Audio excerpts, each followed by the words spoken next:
this demonstration, we're going to do counter design, and the purpose is to design a 3-bit counter using D flip-flops that must follow a specific non-sequential pattern.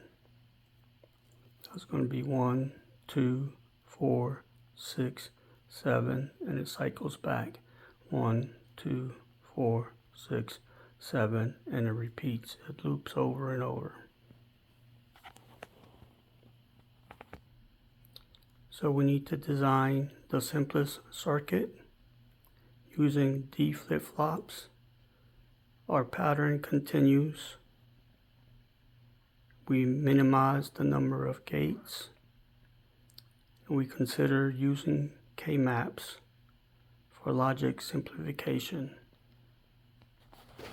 From our instructions, we get our present state and next state excitation table. And here we have our sequence 1, 2, 4, 6, 7. And then the next state is going to be 2, 4, 6, 7, and then it cycles back over to 1. And we come back here to 1, 2, 4, 6, 7, and it continues to cycle over and over.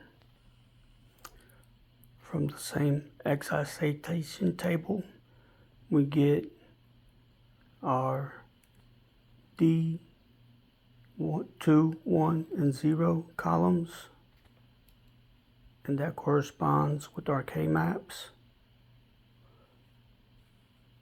We simplify, and we get the equations.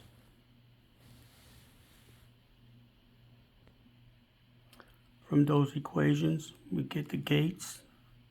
We have AND gate, a second AND gate, an OR gate, and the 3 D flip-flops.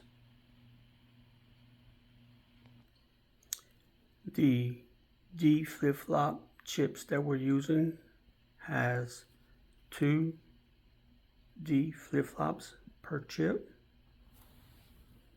The AND gates have 4 AND gates per chip, and the OR gates, they are also 4 OR gates per chip.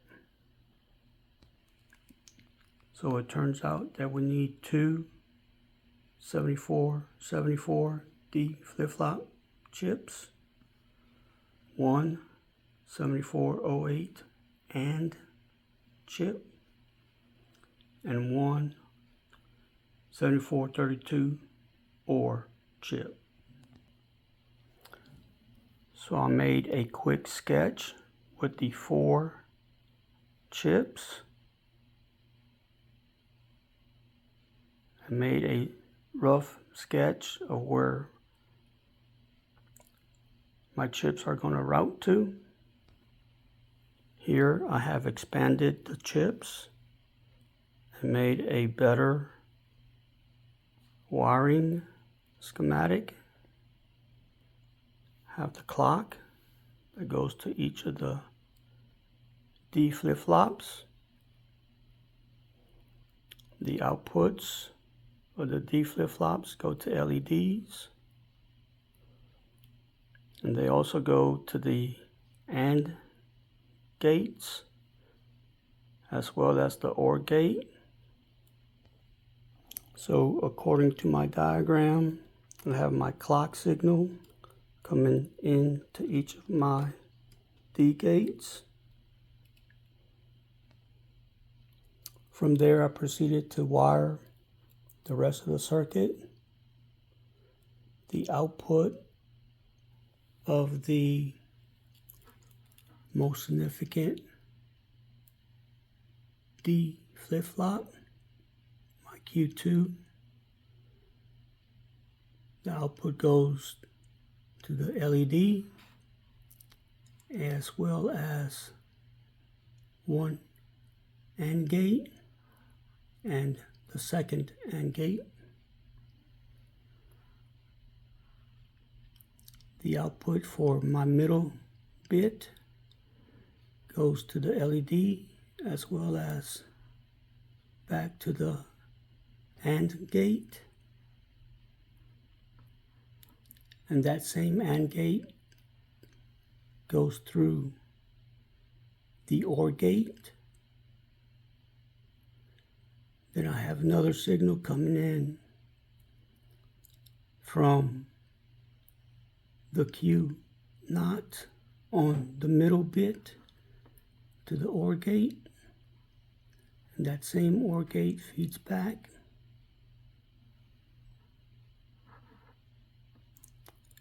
The least significant bit loops back to the first D flip-flop, and that completes the circuit.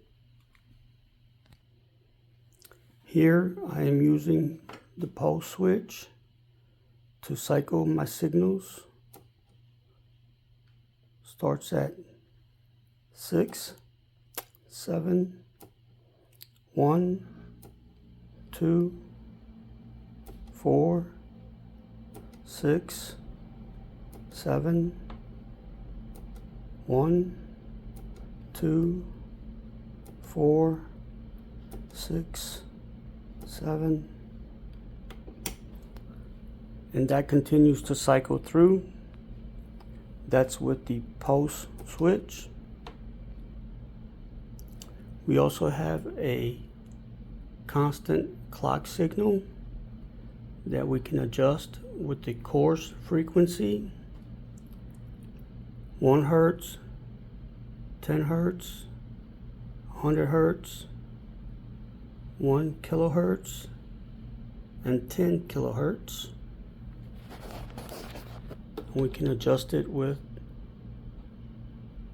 the fine frequency.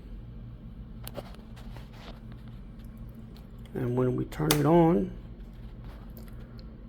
our clock signal cycles through automatically. When you adjust the fine frequency, it increases the cycle. When you reduce it, it slows it down.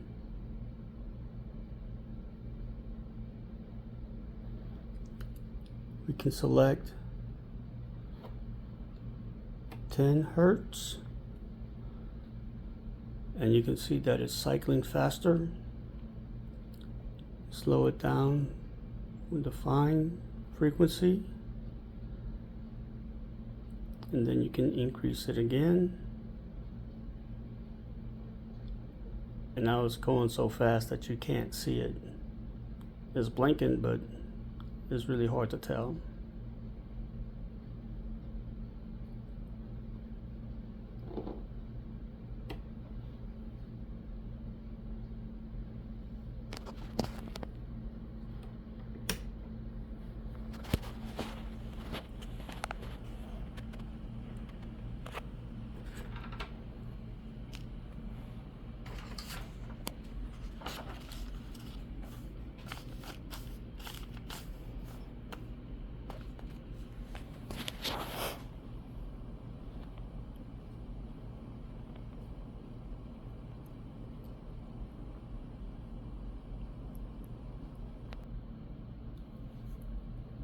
Here you can see the hand-drawn circuit, and here I produced this circuit on Multisim Live. It comes out really nice with the D flip-flops, the AND gates, the OR gate, my output LEDs, my clock signal, And to make the graph, you need probes. So I put a couple of probes in my circuit.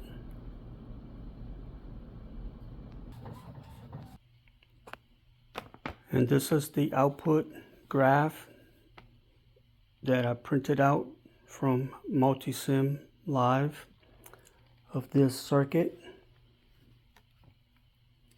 As you can see here, the sequence 001 corresponds with the number 1, the clock signal, and you have from the most significant to the least significant on the clock signal a 0, 0, 1.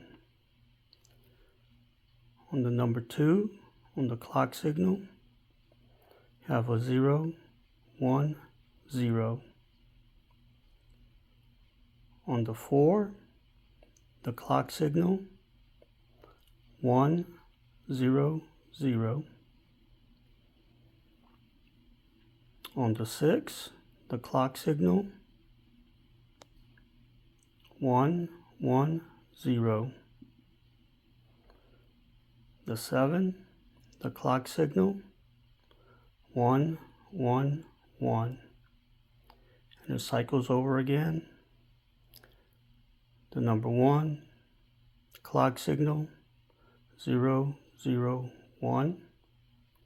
The number 2, the clock signal 0, 1, 0. The number 4, the clock signal 1, 0, 0. And the 6, clock signal 1, 1, 0. And the 7, the clock signal 1, 1, 1. And the cycle continues. It repeats over and over.